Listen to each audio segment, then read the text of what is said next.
Hi all, ఎలా ఉన్నారు? ఆదివారం కదా, సరదాగా ఒక కథ చెప్పుకుందామా? చిట్టి కథ. ఎలాగో పిల్లలకి హాలిడేస్ కదా, సరదాగా వినిపియండి. ఓకే. అవును, నాకు డౌటు. మీరు నవ్వొస్తే ఏడుస్తారా, ఏడుపొస్తే నవ్వుతారా?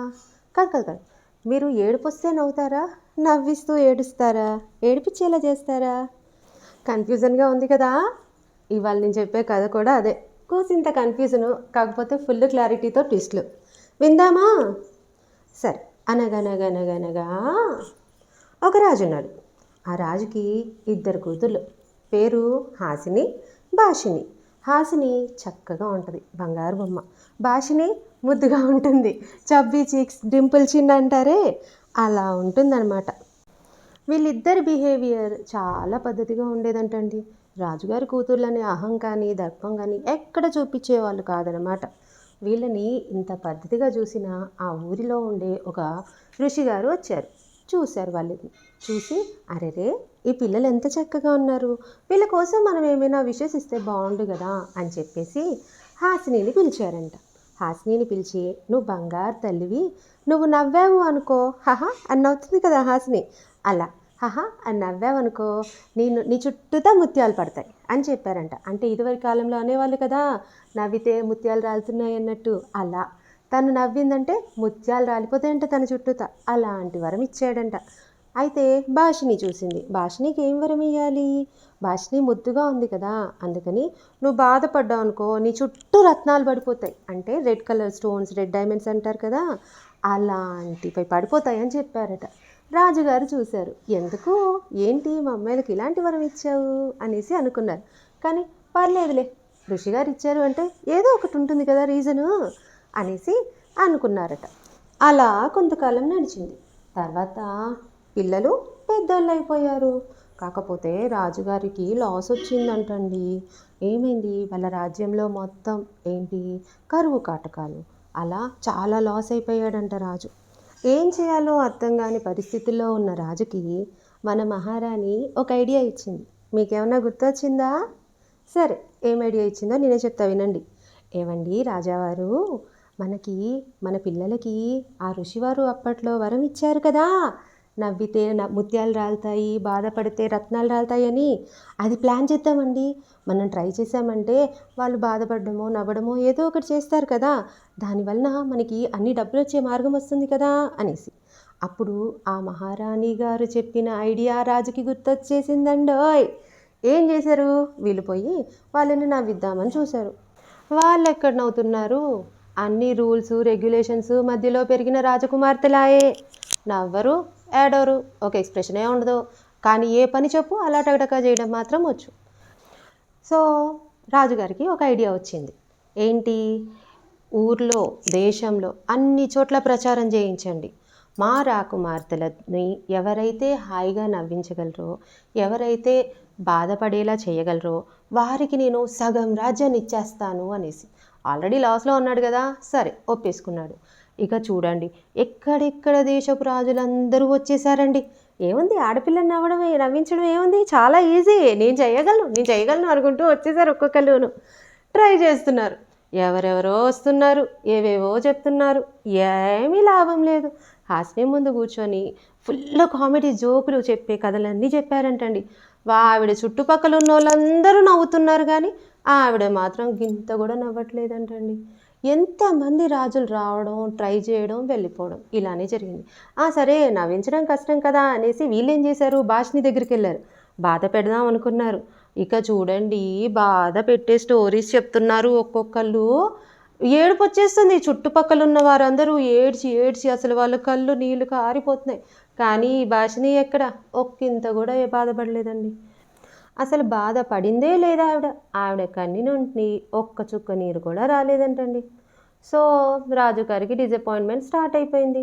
అయ్యయ్యో, ఇప్పుడు ఎలా, ఏం చేద్దాం, మన రాజ్యంలో ఉన్న కరువు పోగొట్టేది ఎలా ఎలా అని బాధపడుతూ ఉండిపోయారండి. అనుకోకుండా ఒకడు వచ్చాడండి, ఆదిత్యవర్మ.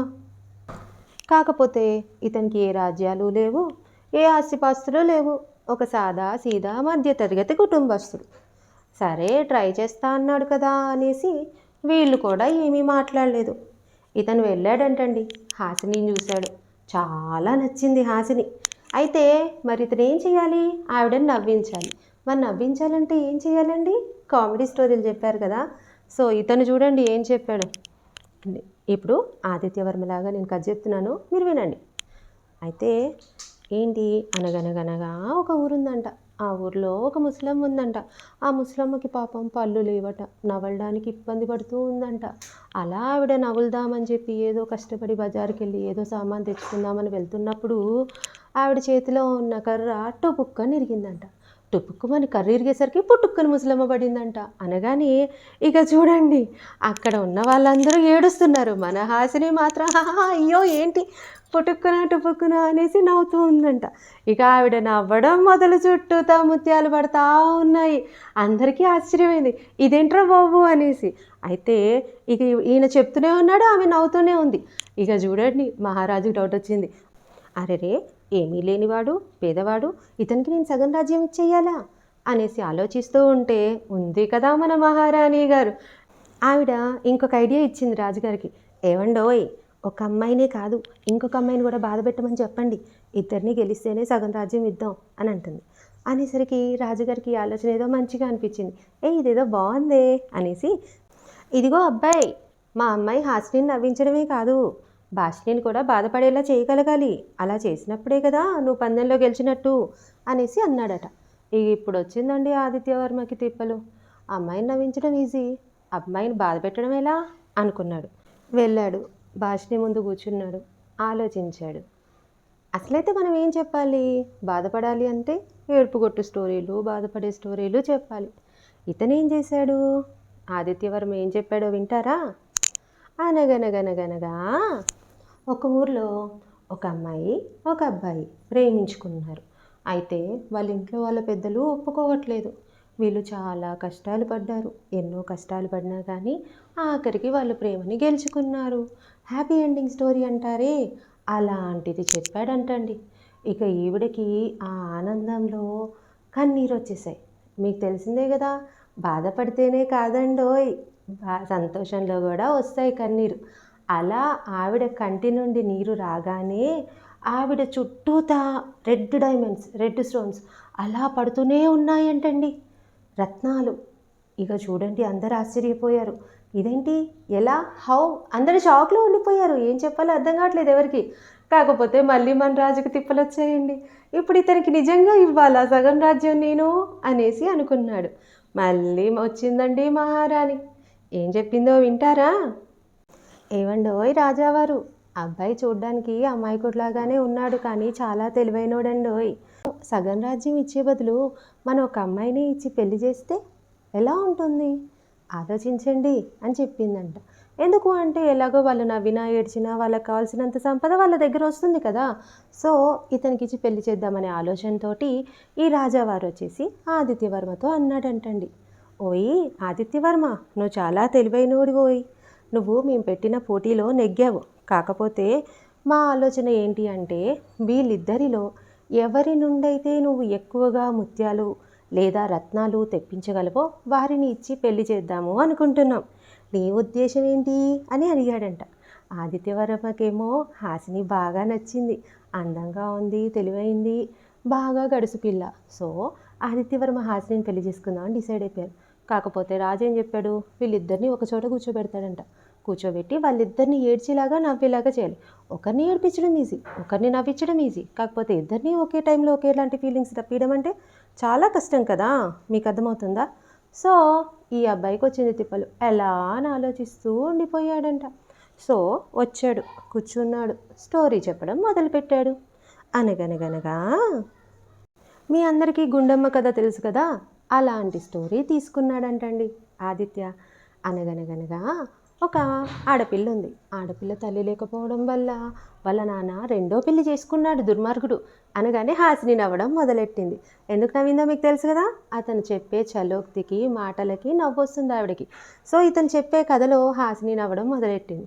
ఆవిడ చుట్టూ అలా ముత్యాలు పడిపోతూ ఉన్నాయి. ఇక వాళ్ళ పినతల్లి రాచి రంపాన పెడుతుందండి ఆ పిల్లని. ఆ పిల్ల పడే కష్టాలు చూడలేక ఒక అబ్బాయి వచ్చేసి పనివాడిలాగా వాళ్ళ ఇంట్లో ఉండి వాళ్ళకి పనులు చేసి వాళ్ళ పిన్నిని మెప్పించి ఈ అమ్మాయిని పెళ్లి చేసుకొని వెళ్ళిపోయాడు అనగానే కథ బాగుంది కదా, హ్యాపీ ఎండింగ్ కదా. భాషిని ఏడవడం మొదలుపెట్టింది.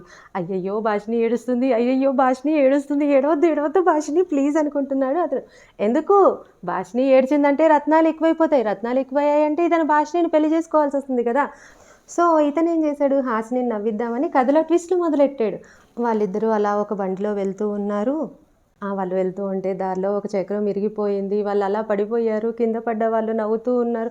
అలా ట్విస్ట్లు యాడ్ చేస్తూ ఉండేసరికి హాసిని నవ్వడం మొదలుపెట్టింది. ఆవిడ చుట్టూరా ముత్యాలు పడుతూ ఉన్నాయి. ఇక భాషిని ఆ చెల్లెలు అలా మనస్ఫూర్తిగా నవ్వుతూ ఉంటే చూసి ఈవిడికి ఆనందం వచ్చేసింది. చెల్లి నువ్వు అలా పక్కపక్క నవ్వుతుంటే నాకు ఎంతో ఆనందంగా ఉందని ఈవిడ బాధపడడం మొదలుపెట్టిందంటండి. బాధపడ్డం అంటే బాధపడ్డం కాదు, ఆనంద బాష్పాలు. అలా కన్నీరు ఈమె కారుస్తూనే ఉంది. ఆవిడ నవ్వుతూనే ఉంది, ఈవిడ ఏడుస్తూనే ఉంది. ఈవిడ నవ్వును చూసి ఆవిడ ఏడుస్తుంది, ఆవిడ నవ్వును చూసి ఈవిడ బాధపడుతుంది. ఇలా ఏంటి మిక్స్డ్ ఫీలింగ్స్. అలా ఎవరు ఏమీ కంట్రోల్ చేయలేరు. ఆదిత్య అనుకున్నాడు, అయిపోయింది నా పని అయిపోయింది, ఇక నేనేం చెయ్యలేను. కానివ్వండి, మీరే నవ్వండి, మీరే బాధపడండి, నాకెవరు రాసున్నారో దేవుడా అనుకున్నాడంట. ఆఖరికి కథ అంతా అయిపోయి చివరికి వచ్చేసరికి భాషిని గెలిచిందంటండి. భాషిని వైపు చాలా రత్నాలు ఉండిపోయాయంట. సో ముందుగా అనుకున్న ప్రకారం మన ఆదిత్యవర్మకి భాషిని ఇచ్చి వివాహం చేశారు. ఫస్ట్లో కొంచెం బాధపడ్డా కానీ ఆదిత్యవర్మ అనుకున్నాడంటండి, పెళ్ళి అన్న తర్వాత బాధలు కష్టాలు అన్నీ ఉంటాయి, సర్లే వచ్చిన భాషని బాధపడ్డప్పుడల్లా నాకు కలిసి వస్తుంది అనుకొని సంతోషంగా పెళ్లి చేసుకున్నాడంట. దీనితో కథ కంచికి మనం ఇంటికి. కథ నచ్చిందా? మీకు కనుక ఈ కథ నచ్చినట్టయితే లైక్ కొట్టండి, ఇంకా నచ్చితే షేర్ చేయండి. ఏవండోయ్ కొత్త వాళ్ళు ఎవరైనా చూస్తున్నట్టుంటే కనుక please subscribe to my channel. Bye.